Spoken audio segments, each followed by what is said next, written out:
Hola, everyone. Getting started here. So, I think I got my mic hooked up right.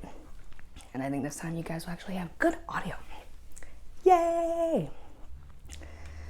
So, I did a poll, but I don't think anybody saw it. And that's like just fine because this is very new.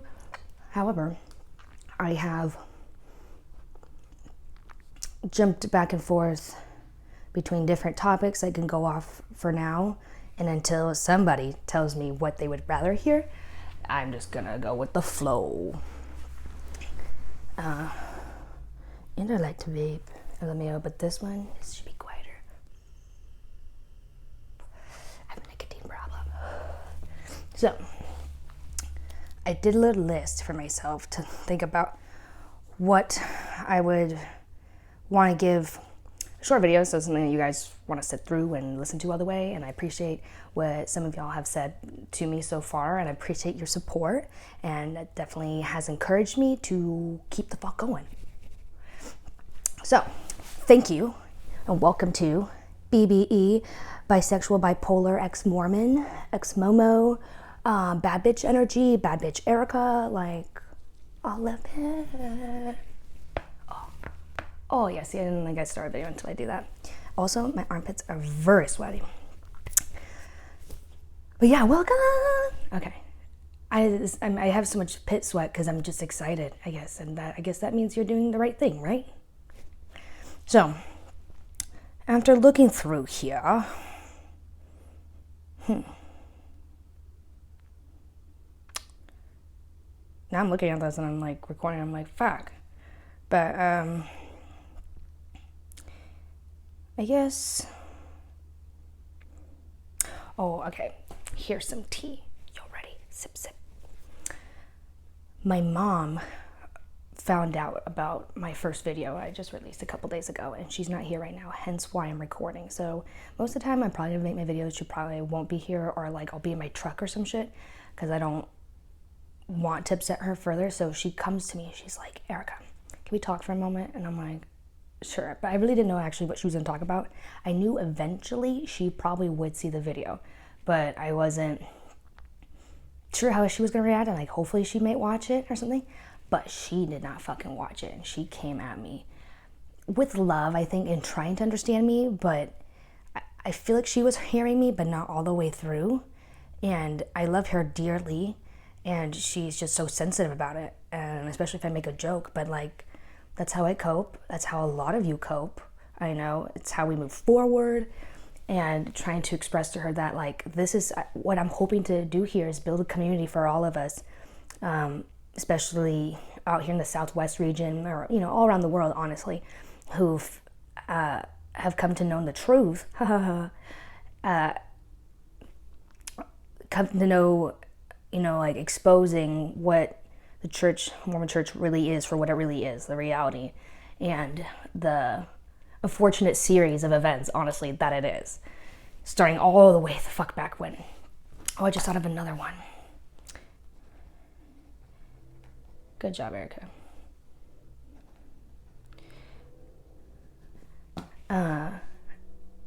Erica. ADHD. However, so my mom, so she comes to me and she's just like, she's really sensitive about it, and I just want to build community for us and try and express that, that a lot of you have expressed to me that this is really nice, and finding someone else that knows familiar feelings from leaving the church, as well as how people around you may have reacted. I mean, I was ostracized to an extent, but probably not as bad as what I've heard from some of y'all, like on Ex-Momo subreddit, which is fabulous, by the way, so y'all should look at it if you haven't. If you haven't felt seen, like if you feel seen here, just wait until you go to that subreddit. So, I also have my marijuana socks on. Because who doesn't like feeling rebellious? And I also went to the dispensary today and got a good ass deal. We love our weed. So she keeps asking me how I'm so traumatized from the church, which I guess is a good question. I'm trying to tell her before, but she just deflected. So I was trying to tell her, like, there's so much shame, guilt, never feeling worthy, never felt worthy when I was in the temple, even at church. Like, the shame and guilt of just being a woman, and then, feelings of guilt around masturbation. It's okay, you can say the word, but even I'm like, And so doing and feeling that, and like, and I told her, like, it was such a sad and disappointing experience when I got baptized at 8 years old.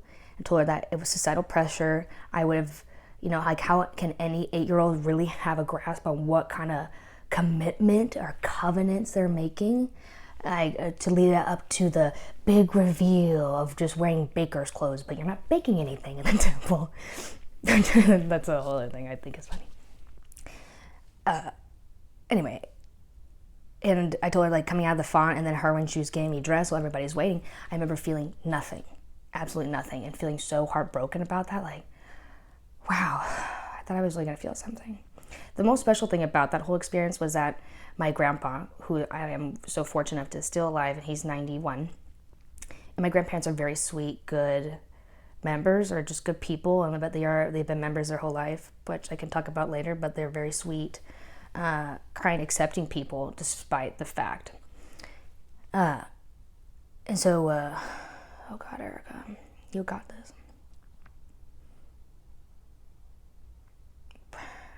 Oh yeah, and then I told her, so she was, and then my grandpa baptized me, and then my dad confirmed me. So those are special experiences I just got to have with them. Granted, it's kind of stupid that, like, a man had to give me all those rights, the opportunities. Stupid. But I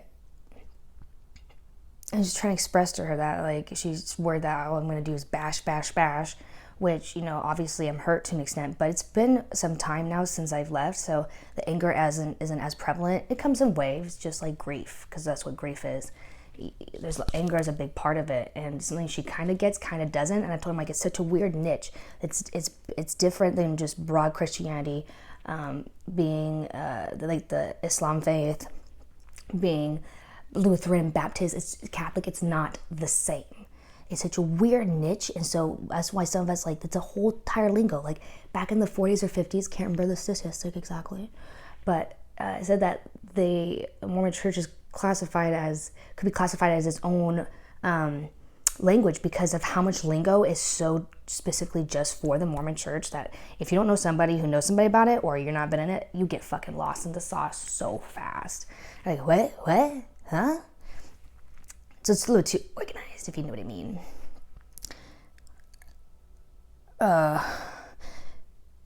And so that's why it's so much bigger deal to me and a lot of you, all of you, whoever be watching this. I mean, she's like, I left the Catholic Church, but I don't go along and start saying all these things. And I'm like, I get it, but the Catholic Church is different than Mormonism. It's just like, it's like hard to compare the two, honestly. There's some things that are the same, like shame, guilt, sex abuse scandal, child abuse cover-ups up the ass. But like, I like the saying that the church is not unique, and what is unique about the church is not good, or something to that effect. And like 10 out of 10, that's what that is.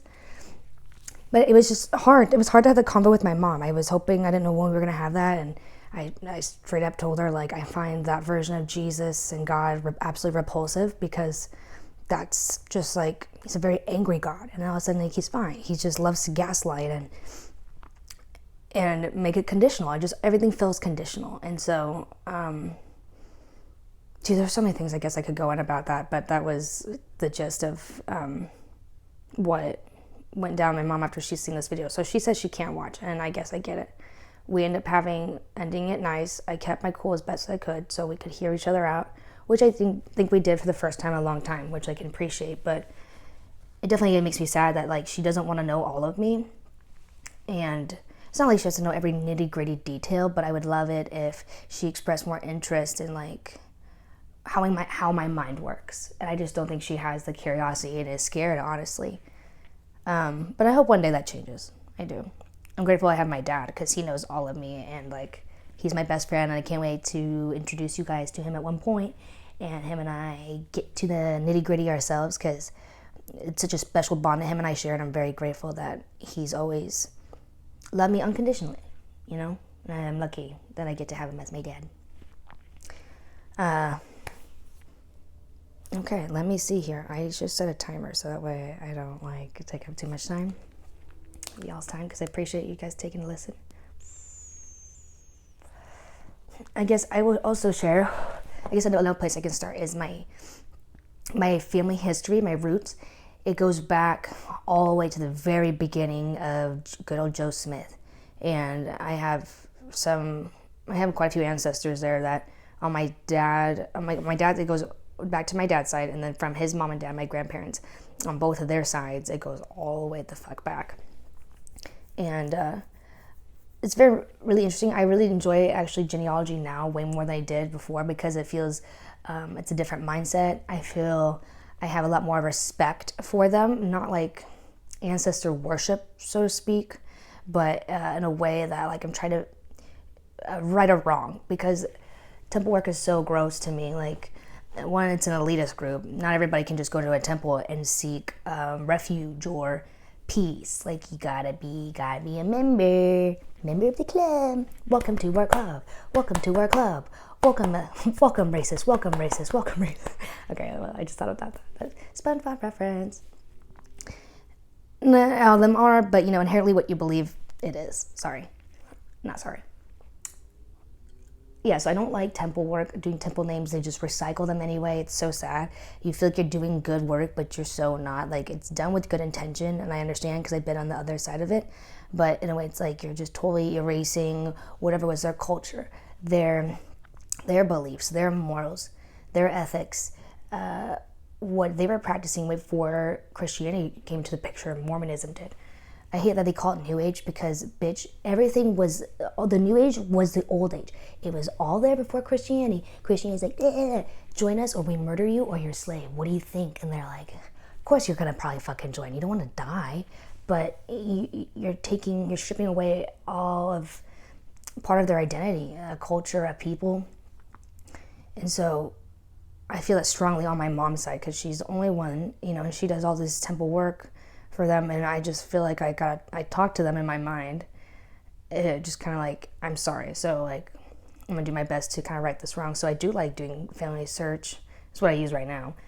Granted, I think it is a little bit biased, but I like to figure out and hear their story and know about them. And I felt like I've gotten to really know some of them really well, which is a nice feeling, like not knowing, never knew them while they were alive, but feeling a really good sense of what kind of people they were. And I think that, of course, there's influence from the church, but there's things I think, I don't know, they seem like some of them were really good people, for real. Of course, I'm never going to know that for sure. I just go based off what people tell me, my grandparents tell me, some of my other extended relatives, but I've heard, nothing really but nice things from most of what their experiences with their parents, their siblings. So I feel like I got lucky in that way.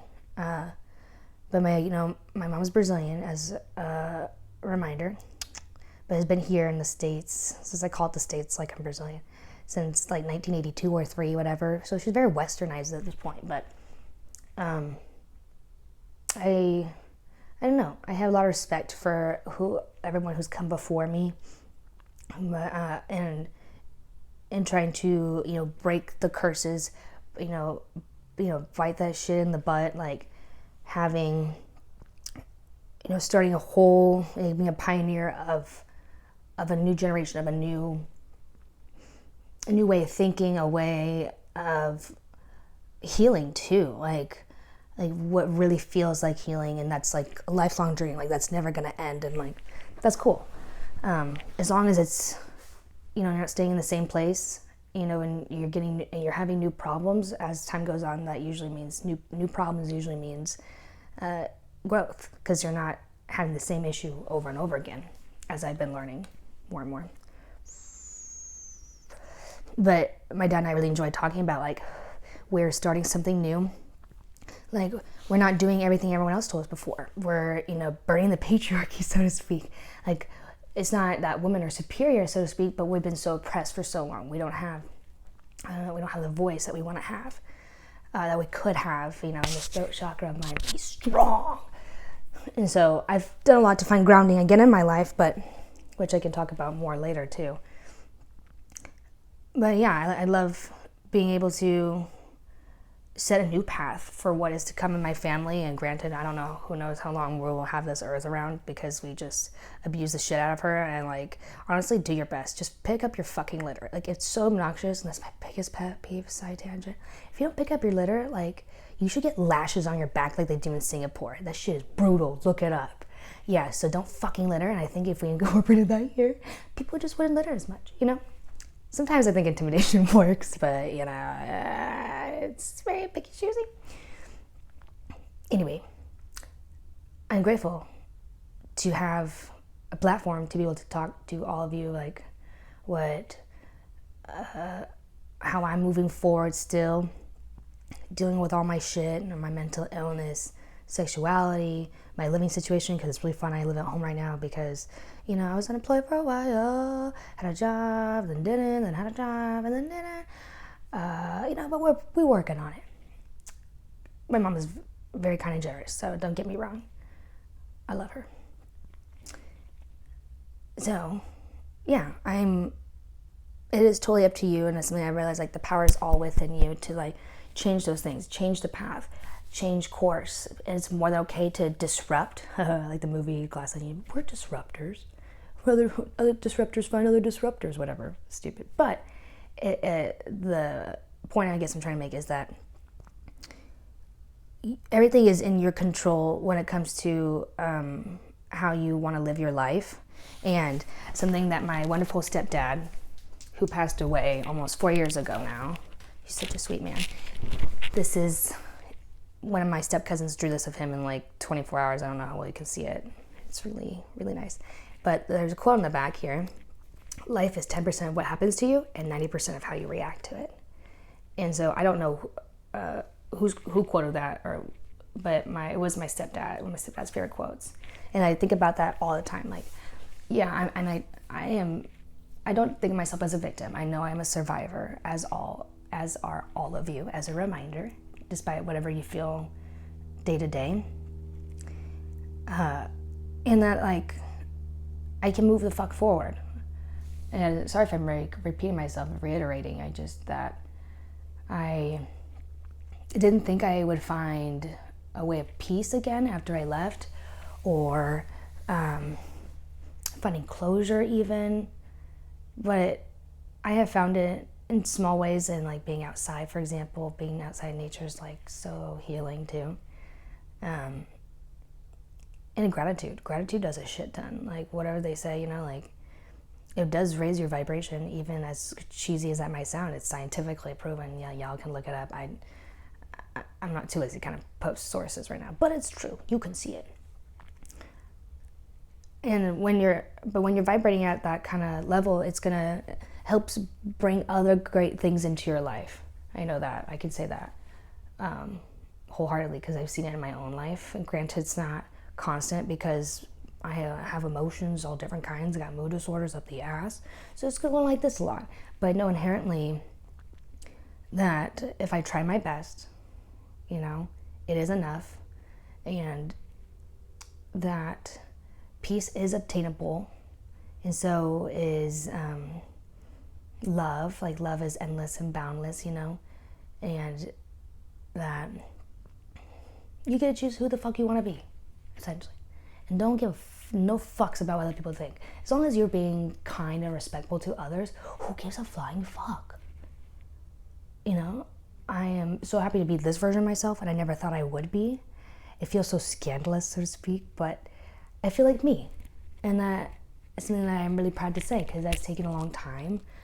It doesn't mean I'm stopping whatsoever. I don't have all the fucking answers or figure myself out all the way, because I sure as shit don't. I'm only 23. But I'm on my way. I know, as all of are you. So I'm not sure what else I should add to this right now, but you guys, if you see my poll, just fucking vote on it, please, so I can see what else y'all like. But you can find me on Twitter and Instagram at Ereka_yo. And like and subscribe, please. But yeah, so if you like hearing my shit and want to hear more as I learn more how to get better at this, then please do. Until next time, Happy New Year. Don't forget that you was a bad bitch. You can do anything you want to do. And, oh, nice, Erica, right on my timer. You can do anything you want to do. Don't let other people's opinions sway what your intuition is leading you to do, too. And don't forget that change is your friend.